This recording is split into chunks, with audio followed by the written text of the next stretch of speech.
Okay. Okay, so this is for the Refuah Shlema for Shifra Simcha Bat Yeta, Brena Bat Shena, and Ayala Hart and other Cholim of Klal Yisrael. Amen. Okay, now we're going to discuss the malacha of sowing. Sowing has 5 prohibitions. A, any activity that causes growth in soil or water. B, planting flowers, plants, or seeds in soil or water. C, watering any type of plant or vegetation. D, pruning which assists growth, and E, grafting. One may not pour water or wash one's hands over or near the soil. It is therefore desirable to avoid eating in a garden on Shabbos if drinks or other liquid foods are being served. One must not open a sukkah roof after rainfall if water from the roof will fall onto the grass or plants. However, if the water would fall onto a path, even if it would then flow onto the grass, one is permitted to open the roof. Cut flowers or a lulav on Sukkot may be removed from and returned to a vase, but may not be initially placed into a vase. If the petals of the flowers will open after being replaced in water, they may not be returned to the vase. Now, what happens if it's on your table and it's on and you got a tiled floor? Nothing's gonna get watered. So just do all these things before Shabbos. That's all. Yeah. I mean, put flowers into a vase. So yeah. Okay. All right. So I just wanted to go through some of the issues of the Gemara just to explain to you how it's going to work, Kev. So I think what happens is there's a lot of layers here with Rabbi Meir and obviously Rabbi Shimon. But before we go into those layers, we need to understand Rabbi Yishmael and Rabbi Akiva, because Rabbi Meir had 2 teachers. He had Rabbi Yishmael and Rabbi Akiva, and we don't know whose opinion he's holding by. And then we've got to find out what Rav Shimon's opinion is and who he's holding by. So it's going to get quite complicated, but I want to make it quite simple by at least let's understand Rabbi Akiva in full when there are multiple damages. So I'm going to share my screen and then just explain how it's going to work. Okay. Kevin, can you see my screen now? Yes, sure. The All right. diagram, yes. All right. So it might be, I don't think it's super crisp. I think I should have taken a better picture. But be that as it may, I just want to explain to you what's happening here.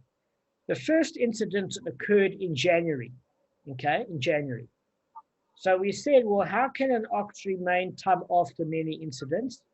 And according to Rashi, it's when there's no pattern, it's irregular behavior. So the animal, for example, gores the first time, gives it a break the second time, gores the next animal it sees, gives it a break for the next 3 or 4 times, then gores an animal, then gives it a break, then gores again. In other words, you can't pick up a pattern. So when you can't pick up a pattern, you don't have a case of the argument that was put before, I think by Rabbi Meir and Rabbi Yehuda, where do you do 3 separate warnings on 3 separate incidents?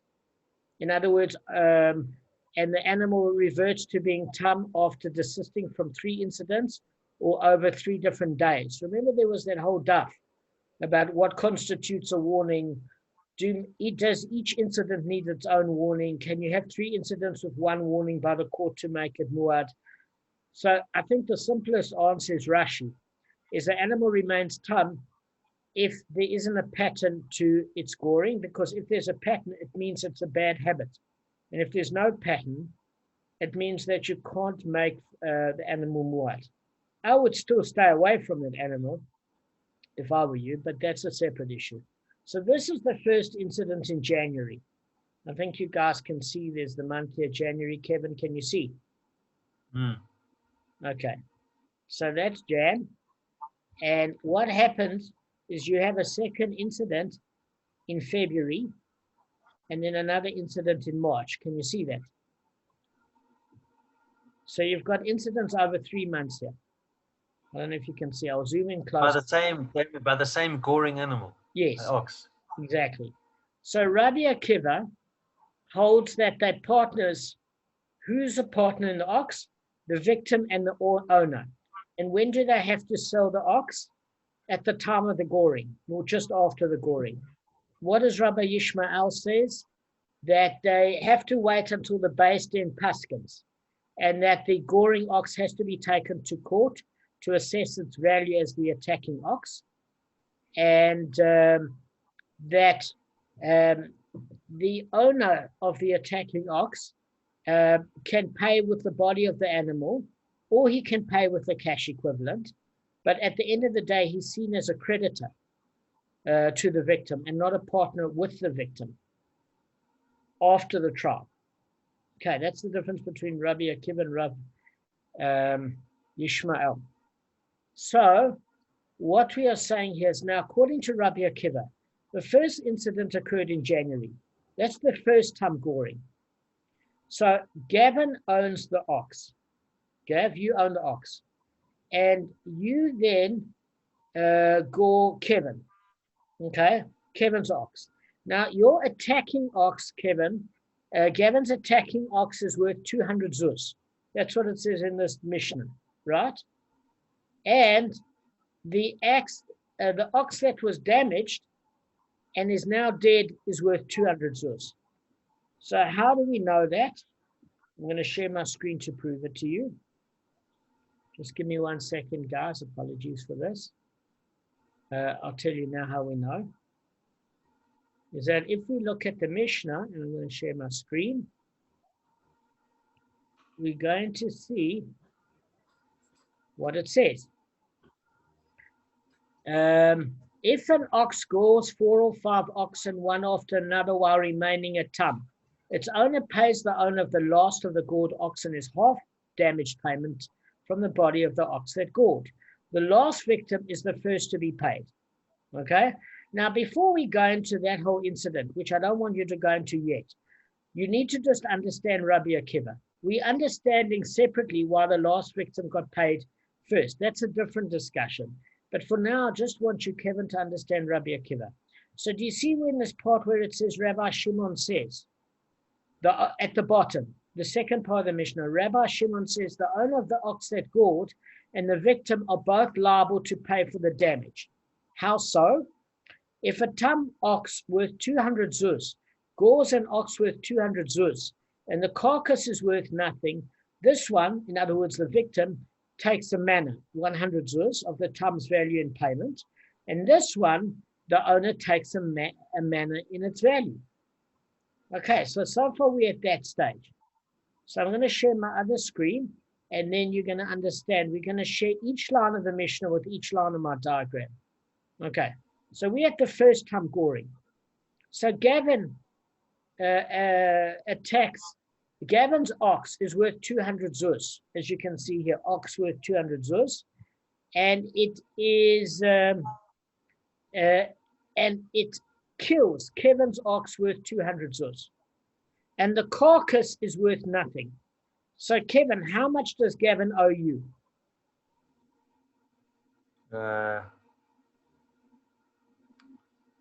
Gavin's the ox gores my ox, so he Your ox was worth 200 zuz, and it's a tum. he owes me 100 because it's tum. He owes me 100 Correct. Because it's tum. Correct. Yeah. And the reason why Gavin owes 100, maybe you could say owes 80, is because if his ox was puny, he only has to pay to the limitation of the attacking animal, which means if his ox is small, not only does he get to pay half, but he gets to pay less than half because his animal might be worth less than half. Does that make sense? You happen to be in good luck here because his ox attacking your ox is also worth 200 zuz. So you can get your full 100 zuz. So Gavin's ox attacking yours is worth 200 zuz. You're not getting anything for the carcass. So he owes you the full 100 zuz, half payment damage. So on a 200 zuz ox, Gavin gives you 100 zuz.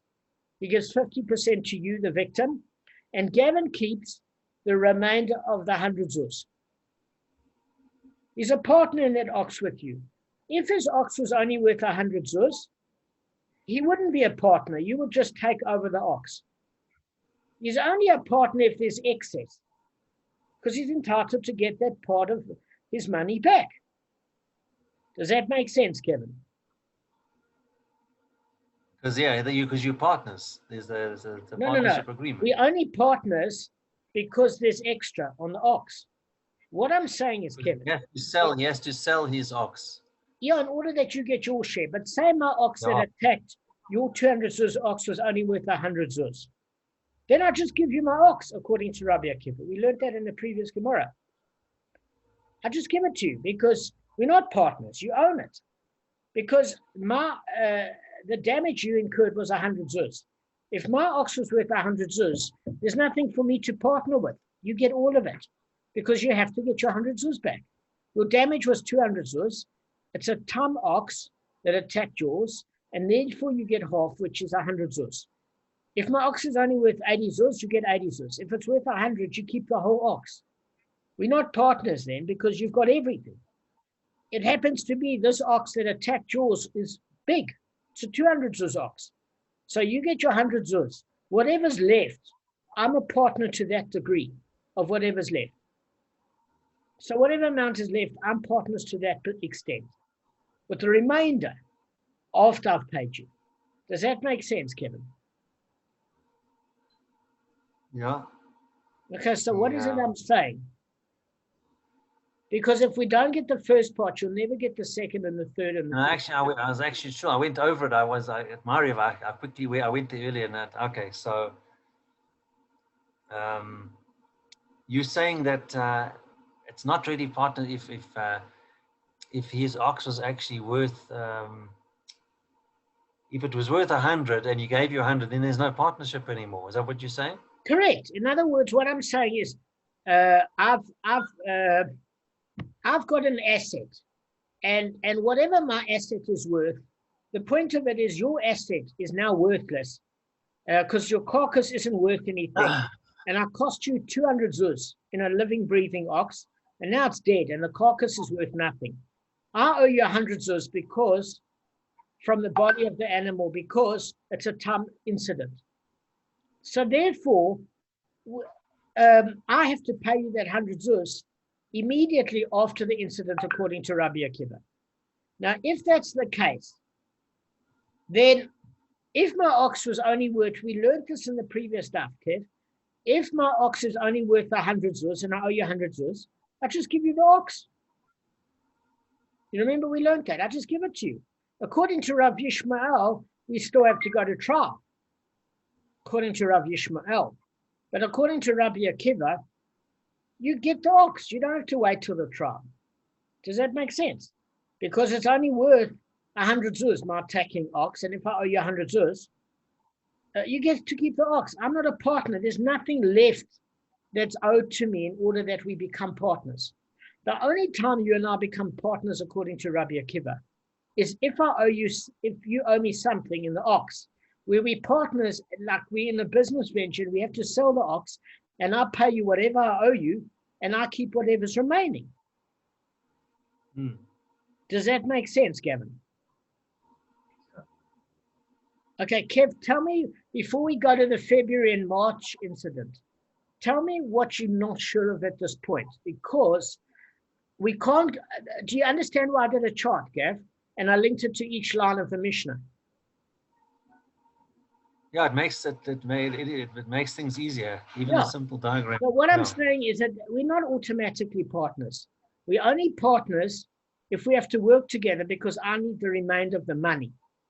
Because I don't have to give you 200 zuz, even though my ox that attacked you is worth 200 zuz. I only owe you 100 zuz. So therefore, I want to get 100 zuz back. So we have to sell the ox together, and I get my food back, whatever the excess is.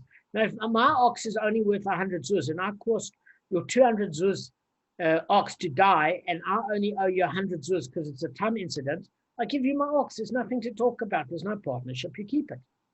If my ox is puny and it was 80 zuz and happened to clip your animal in the heart, well, you lose 20 zuz. I don't have to pay you more than the body of the attacking animal. So that's straightforward. We're only partners in excess. That's it. All right, let's go to the February incident. I'm sure this is pretty clear. Okay. So fine. Now that we've done that, let's go to the second incident. Damon, sorry, before that, there's no general pattern in all this, eh? No, no. If my ox scored more than 3 times, one after the other, or it was a pattern, meaning gored once, gave it 1 time break, gored another. Yeah, that's so it. That's why that was actually a joke. General pattern. Okay, general pattern. It's clever job. It is cute. I know the general pattern, the Army General in America. All right. Kev, I need you to now concentrate on what's happening in February. Yeah.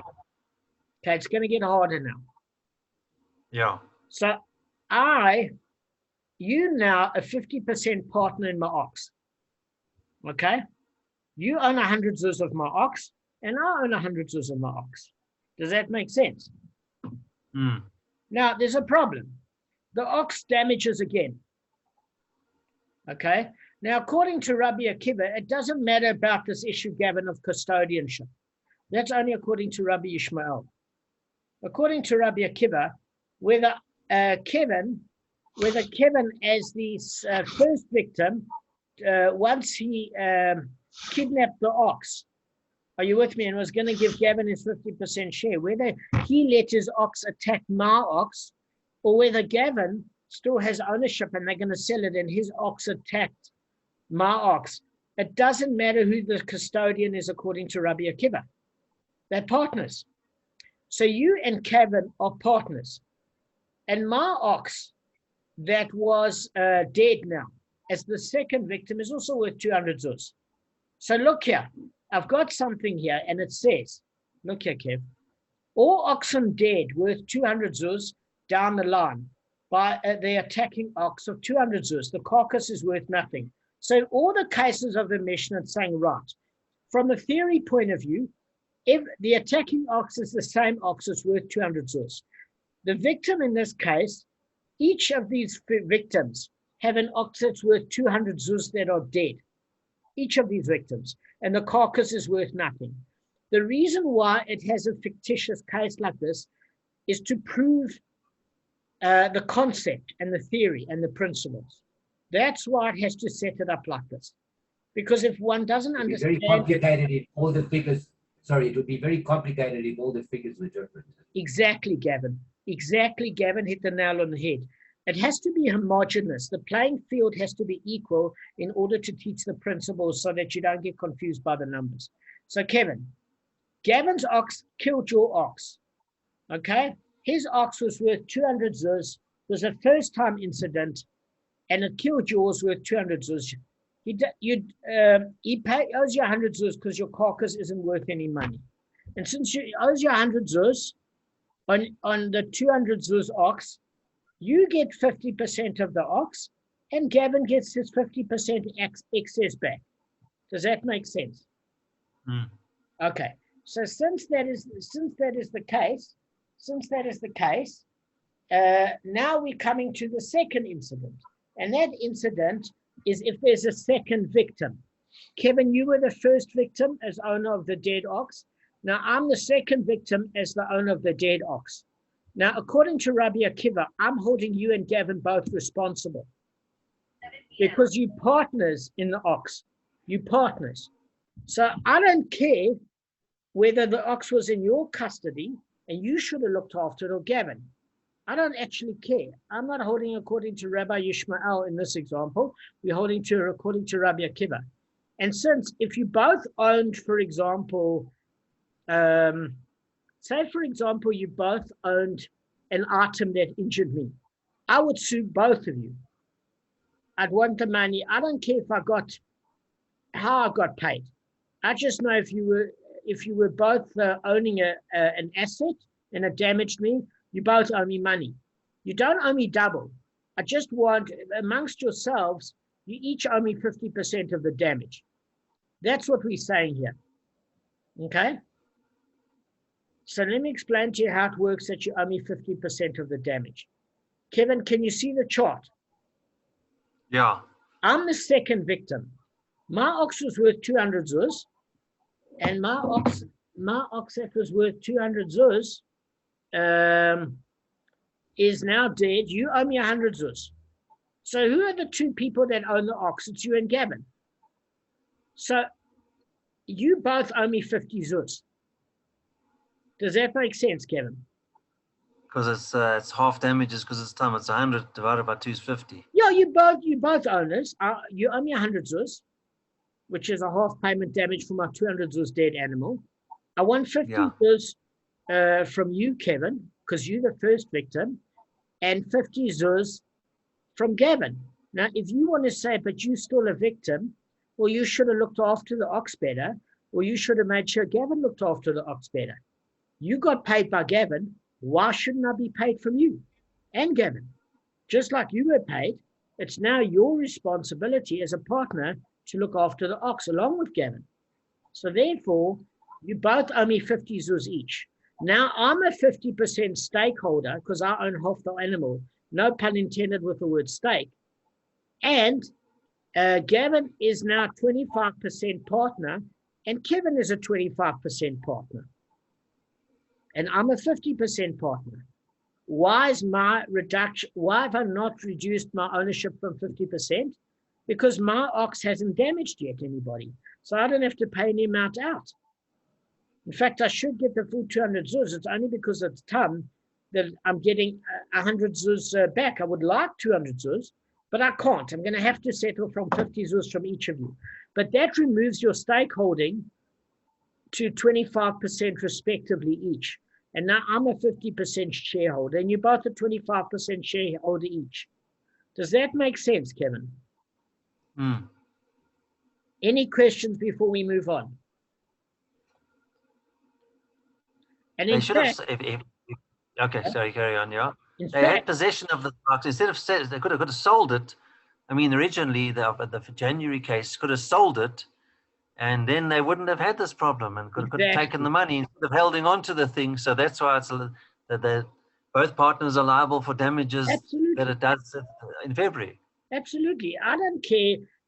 You see, Gavin's had a really bad month. Why? He lost 100 zuz to you originally, right? And he lost 50 zuz to me. So now Gavin from a 200 zuz ox is now only got a 50 zuz thing. So he's a 25% shareholder instead of a 100% shareholder. He lost 50% to you, Kevin, as the first victim, and another 25% from me as the second victim, and you covering the 25% shortfall because you're also a partner. All right, let's move on to March quickly. Okay. And Gavin, am I explaining it okay so far? I'm happy. It's mainly Kevin. Are you happy with it, Kevin? Yeah. I went over it this afternoon, actually. Okay, so let's just discuss this with the March. This one's actually clearer. Damon, don't enlarge it. We can see it like this. It's actually easier because because when you make it, it gets a bit blurred. Yeah, it's actually not great quality, but we'll fix that up. But leave it this size. It's perfect. Okay, I'm sorry about that. Thanks for the feedback. I appreciate it. So this is what's happened. Is that who's the second victim? It's Damon. I was the one. Now, I'm as much of an idiot as you two guys because we still haven't sold the ox for whatever reason. So now Kevin, myself, and Gavin are partners in the ox. I'm a 50% owner. It hasn't damaged the third person yet, but I was a 50% owner, and Kevin and Gavin were 25% owners each. Anyway, to cut a long story short, in March, we killed Arthur's ox worth 200 zuz. It's still a Tam incident. And because, by the way, only after the third victim does it become a muad anyway. So let's just, either way. So now Arthur's ox is dead at 200 zuz. So we owe Arthur 100 zuz. Now he doesn't care how he gets it.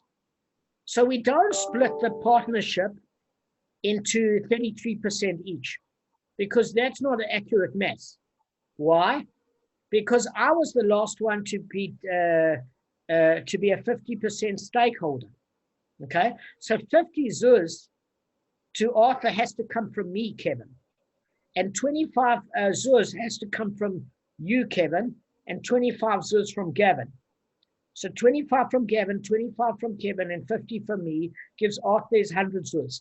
Arthur, as the third victim, is now a 50% owner. I've dropped from a 50% owner to a 25% owner. Kevin dropped from a 25% owner to a 12.5% owner, and Gavin dropped from a 25% owner to 12.5% owner. Okay?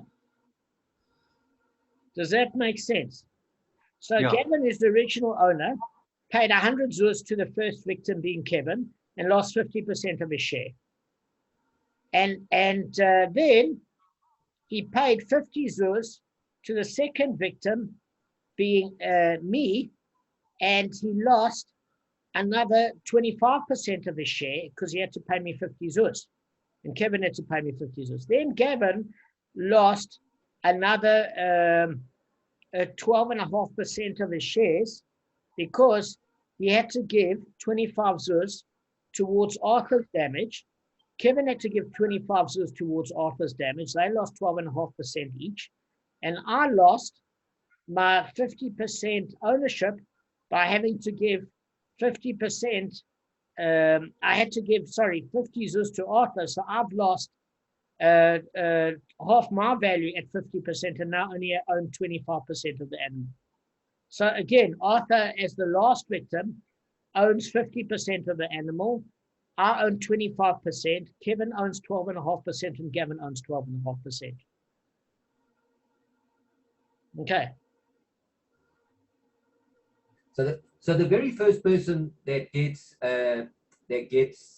damaged, where his oxen is killed, it's in his best interest to get rid of that ox straight away. Absolutely. It's in both the parties' best interest.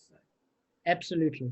Now, because otherwise you're just going to end up paying and paying before this thing becomes. If it's time, just get rid of that ox, because eventually it's going to become what. And you keep paying these time payments and time payments. There is an advantage by having partners that actually reduces the amount. Otherwise, you'd have to pay 100 zuz 3 times. No, you wouldn't, because you wouldn't. We'll go through why. Because you only pay to the value of the damaging animal. So eventually there's going to be no more animal left. You're not going to be... No. So you've done the first animal, all right? And yes, you've gained 12.5%, Gavin. That's all you've gained on the third victim. You would have had nothing. Yeah. I agree with you. But you gained a... Yeah, you did gain 12.5%. I agree with you. I just want to share one thing with you, Gav. No, it's not a dramatic thing. I'm just saying. It's dramatic. Anyway, believe me. It's still 50 it's still terrible. It's dramatic. I think it is dramatic. You're correct. Yeah, 50 zuz could be like 10 grand today. Easily. Yeah. So let's just read the second part of Rabbi Shimon.